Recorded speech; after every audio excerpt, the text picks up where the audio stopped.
Hello YouTube, this is Morgan, Airspeed Prime here at my next Airspeed's Avatar Rewatch video. This one's going to be for episode 7 of Book 1 Water, which is for Winter Solstice Part 1, The Spirit World. DR Movie animated this episode, so secondary animation studio, and it is the, obviously, first part, the setup part of the two-parter Winter Solstice. Overall, I think this is one of those episodes where a few years ago, I probably would have rated this quite highly. Now, I don't rate it as highly and think it's probably one of the lower episodes of the entire series. Just because, in terms of, I suppose, information presented, it's probably one of the vaguest and one of the episodes where there's the most, I suppose, potential contradictions within the show in terms of where things go. And that's in relation to this being the introduction of the spirit world stuff. This is the episode I always cite whenever I hear people complain about Korra and criticize how it has since attempted to explain and add depth to the spirit world. When people bring up the argument of just Korra contradicts a set things from Avatar, I always point to this episode and just kind of question, like, you really think this episode set up established rules for how the spirit world works? This is one of the most confusing episodes to understand about the spirit world, because we never as such see the spirit world in this episode, and I think that is the most confusing thing, that it more or less takes us understanding Janora's astral projection technique in Korra to fully understand what exactly is happening in this episode, because it's this idea of, like, Aang's spirit is separated from his body, but his spirit is not in the spirit world. And there's even a line of dialogue that Aang says where he's just like, you know, I can't bend in the spirit world. And it's just like, he's not in the spirit world. That is not what you were trying to establish with that scene. You were trying to say that without his physical body, he can't bend. That in his spirit form, he can't bend. Yes, that would also apply in the spirit world, but it is not valid to just say in the spirit world you can't bend, because if you bring your physical body into the spirit world, you can bend. Now, this is obviously where this is still very early on in the series, only episode 7. They clearly didn't have all of this planned out in terms of how, the exact details of how you would transfer into the spirit world and all that sort of stuff, in that if they wrote this episode again, I don't think they would have given Heibai the ability to so easily, seemingly, transfer between the spirit and the physical world.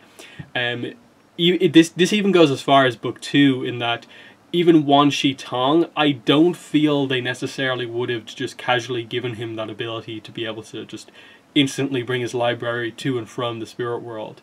Now, I think to some degree it is just that even to this day we haven't really got an explanation for, like, the hierarchy of spirits, and is it just a thing that some spirits can do this transfer, some can't? But then it's also weird in that, like, for, like, Rava and Vatu, they are, like, all-powerful spirits, yet they don't seem to be just, like, inherently able to, like, transfer between this physical and spirit world at will.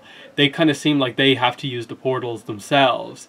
Even though Vatu kind of establishes that he was the one who kind of created, like, a rift that, you know, spirits could go through into the physical world.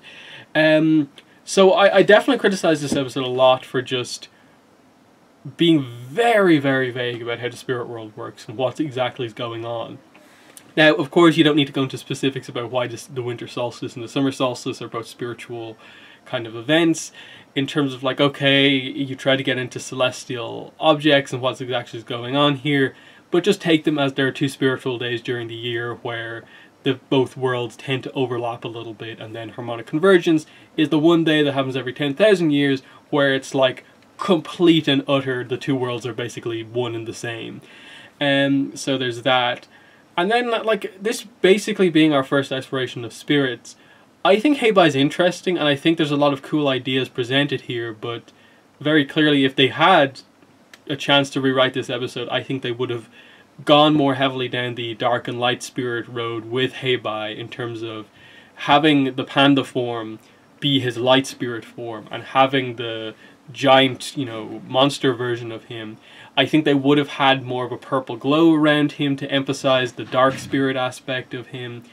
But I think fundamentally one of the biggest problems with this episode, which is still a problem with the spirits to this day, is just a lack of really clarification about what spirits do in the physical world.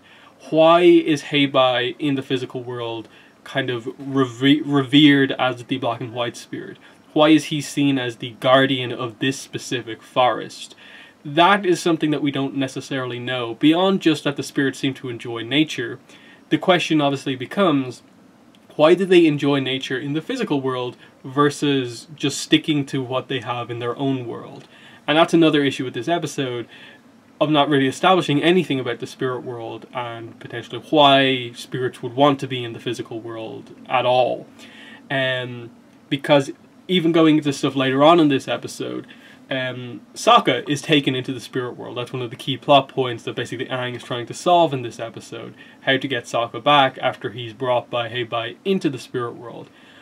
I can't believe that we never in this episode got to see what Sokka was doing in the spirit world. And it's never referenced again. It ends up being a very, very unique thing, a very rare thing that Sokka gets to do here. That he's one of the few characters you can say is a human who has been to the spirit world. And there is never anything that is made special about Sokka because of that.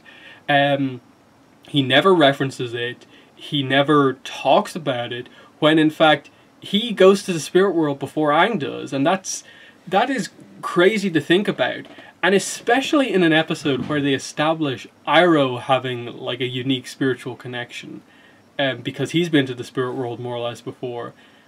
It's so weird that there's nothing special presented about Sokka going to the spirit world. Ultimately you have to classify it as bad writing, in that the result of Sokka being into the spirit world is like a joke. It's a bathroom joke at the end, and that's, I think, very poor writing for what ends up being a very important thing, in that I feel like Aang should almost be like quizzing Sokka about what he saw and what the other people saw that also went to the spirit world. As I said, that the main reason is because Iroh later on in this episode is revealed to be able to see Aang and Fang in their spirit forms, which obviously establishes him as being very spiritual. And I think this is one of the things that Korra kind of helped to establish for us, in that it's not just this idea that if you've been to the spirit world you can then see spirits. It is to a degree how spiritual you are as a person. So Iroh is obviously a very spiritual person. That explains why he can see spirits, and why Sokka, who's also been to the spirit world, can't see spirits seemingly after this point, or anything like that. So that's interesting, but for sure, I think one of the highlights of this episode in terms of more positive stuff is Iroh and what they do with him in this episode, in that they present so many different sides of his character. Just the kind of fun, unique side of his character, of him like staying in the hot springs and wanting to relax and trying to teach Zuko the importance of relaxing as well. And the joke about him standing up and Zuko not wanting to see any of that. They also, when he is captured, get into the whole idea of he's very calm despite being captured, and it's brought up the idea that he is this kind of person that all of the Earth Kingdom soldiers are aware of. They know how important he is. He is a legendary kind of general, and they bring up the idea that he was the leader of a 600-day siege on Ba Sing Se, which is established to be this very important city in the Earth Kingdom. And it was a failed siege that Iroh more or less brushes past with humor. Obviously becomes much more important later on, saying that, you know, my men were tired, that's why it happened. He acknowledges his defeat, he's not upset about it. Clearly something big happened there that changed him. And, you know, from there, you know, it's nice what they do with the Zuko side of the episode, in terms of Zuko actually is worried about Iroh and goes in search of him. And the key point being, when he sees Appa fly by, he specifically misses out and chooses to miss out on the opportunity to chase the Avatar to find his uncle again. So that is a big choice, showing that he is not so set on capturing the Avatar that he can't do anything else, that he is willing to make a choice and decide that, no, finding my uncle is more important right now than capturing the Avatar. And this becomes a bigger plot point in the storm, but it's nice to see here just how much Zuko cares for Iroh. And they obviously have a pretty cool fight scene with the Earthbenders, establishing, I think, more so how powerful Iroh is, more so than anything. That he doesn't use really bending in that fight, just the chains that he has on, and still is a huge factor in that fight. That he's not showing his full power ever really around Zuko and really anyone, despite us knowing very clearly how powerful he actually is. So that's interesting. Nice short plot for Zuko and Iroh in this episode, getting across character stuff for Zuko, but also very interesting things for Iroh, as I said. The idea of like getting into his kind of history as a general, and also that he is a very spiritual person in the episode where we're introduced to spirits. The unfortunate thing is that to this day, we still don't have the greatest clarification about what exactly Iroh did that was so spiritual, and the nature of his trip to the spirit world is not made clear to us massively. I think it's a story that should be told. I think they've said enough about it that we can't just assume or really come up with theories on our own. I think that is something they should say, because Iroh dealing with the loss of Lu Ten, I think, is an important enough story for his character in terms of changing him from who he was before to who he is now. You should tell that story, I think, and establish how exactly did he go into the spirit world. Did he meditate in there? Did he use the portals because he's been to the water tribe? So, you know, he could have been near one of the portals and went in that way, or what. So, definitely this episode presenting, like episode 7 presents so many interesting things that we still don't know a lot about. The important plot thing though in this episode is that obviously Aang, very confused about his spirit form, is guided by Roku's basically avatar animal guide, Fang the dragon, to basically, you can contact Roku if you come to Crescent Island at a certain time when the solstice is happening, and then you'll be able to communicate with Roku, and that's an important thing for Aang to do to get guidance for what to do next as the avatar. So presenting the plot for the next episode, that this is what Aang has to do, and the reveal at the end is that it's in the Fire Nation and we're going to have to go there immediately. That this thing, we thought we weren't going to hit the Fire Nation until like the very end of the series. Suddenly we have to go there in episode 8, and it's this really big thing after all this drama in this episode that we have to go there. Other stuff in the episode, going back to the spirits for a second, the idea of the forest being burned down, and that being kind of what makes Heibai angry because he's the spirit of that forest, and the acorn being something that Katara tells Aang, that Aang then relays to Heibai. Really interesting, because you also then tie in the idea of like Aang learning from Fang, kind of a really good way to communicate spiritually with a spirit, of basically being able to touch someone on their forehead to relay a sense of insight to them, which is interesting because like the chakra on the forehead is like deals with insight to a degree, and it's kind of fitting that that would be something that works in that way. I don't think there's too much of a connection to it, but it's nice to see the connection of just Roku, Fang doing that to Aang, and then Aang doing that to Heibai. Yeah, Heibai himself, I think, is interesting in that he is one of those early Book 1, basically early Avatar spirits, who is established to be a very unique and powerful spirit, but we don't know a lot about, in that he has this power to, he can transfer between the worlds at will. He has these two forms. He's a guardian of a certain section of the spirit world. He becomes friends with Aang later on and helps Aang out and like escape from the spirit world and so on. But very undefined as a spirit to a degree. Like, how powerful is he and so on? Like, is he Ko-level? Is he like moon spirit level? Or is he just meant to be a normal spirit that we just happen to see a little bit of? So I'd never really use anything in this episode as like rules for how the spirit world works, because most of it is made up to a degree here, and it's not very clear what's going on. Really, the whole no bending in the spirit world is one of the only key rules that we learn, but even then, the way they present it is kind of like, no, you made a mistake there, because Aang's line makes it seem like he's in the spirit world when he's not actually. And I think that overall is the big issue of like, you call the episode the spirit world, yet we never see it. Sokka's in there, but Aang isn't. We just see Aang's spirit in the physical world, and that's the important thing here. But what else is there that I have to say here? They establish here in this episode that the Avatar is the spiritual bridge. The idea that like the humans and spirits, they more or less say it here, don't have a really strong relationship, and the Avatar is one of the few beings basically who's meant to stand between the two as like a mediator between the two, in that the Avatar, without saying it right now, the Avatar is part spirit and part human, so the perfect person to relay any sort of relationship between them. To this day, going into like turf wars and stuff like that, we still need more of this. This is one of the bigger plots in the series overall, the relationship between humans and spirits and what it really means, and how much each side is trying to actually help the other one out. But pretty interesting stuff still. One of my final points would be that we get some really bad CGI in this episode during the glider chase scene through the forest. It's a DR movie episode, and it's a DR movie doing CG, so you know it's not going to be great, but it is probably some of the worst animation in the whole series.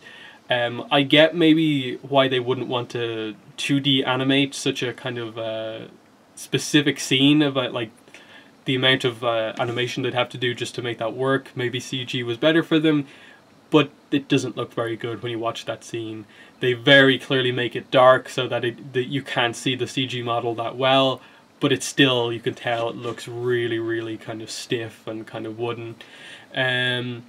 We see Iroh do some heat bending as well in this episode when he heats up the water himself. That like firebenders, they aren't just all about like using their bending, and when it activates it's just all about fire. That to some degree it is heat bending as well, so that's pretty interesting. Then other than that, do I have anything else in my notes really here? And can't be seen. Sokka Spirit World, I mentioned that. Iroh sees Aang. We get the first look at the comet, which presented obviously as being quite important, but no context given for why it is so important. Yeah, that's really it. Just, you know, a nice moment for Aang. Like, Katara praises Aang by the end of the episode for, like, he was able to figure this out on his own, even though he got help from spirits. So, you know, I think it's a solid enough episode, but for me, this should have been this incredible world-building episode that introduces us to the spirits and the idea of the spirit world in this really unique and interesting way. It ends up being this really disappointing exploration where they mention it and establish that it exists, but showcase it really, really poorly. The Sokka stuff being, I think, the real weak stuff, but also how they do with the whole thing of like they're spirits but they're in the physical world is really confusing. Like I don't think it's so complicated that no one can understand it, but it's not the way to name an episode the spirit world and then just make it out that like you're just a blue person no one can see in the physical world, and then in the very next episode you actually establish that there is a separate world that is very different than this, that it is an alternate dimension type thing, rather than just when you're in your spirit form you're technically in an alternate dimension but it's in the same space. That they don't make that clarification very clear here, and I think that's a very weak part of this episode. But the Iroh stuff is strong, the small Zuko plot is strong, and for the most part the Aang stuff is good in terms of what he kind of ends up learning in terms of setting up the next episode. The world building is just quite weak to me in this episode when it should be strong. So that's been the review. Thanks for watching, and bye!